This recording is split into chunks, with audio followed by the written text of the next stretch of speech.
How do you see cockroach Janata party?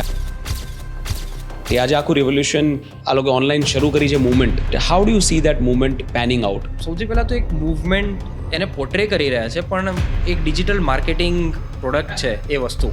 Why would you say that digital marketing product છે? આ જે વસ્તુ છે ને કે અમે એક ઇન્ડિયાની બહાર બેસીને અમે આવું કોઈ હેન્ડલ બનાવીએ જ્યાં કોઈ 2 કે 3 ઓપરેટર છે. પહેલાં તો 3 હતા, હવે એમાંથી એક છેલ્લા 10 દિવસની તો આ એક અમને કેમ્પેન કર્યું, એમાંથી એક માણસ તો ઓલરેડી જતા રહ્યા. એના પછી જે 2 છે એ બી 2 બહાર રહે છે. એટલે આમાં કોના પૈસા લાગ્યા છે?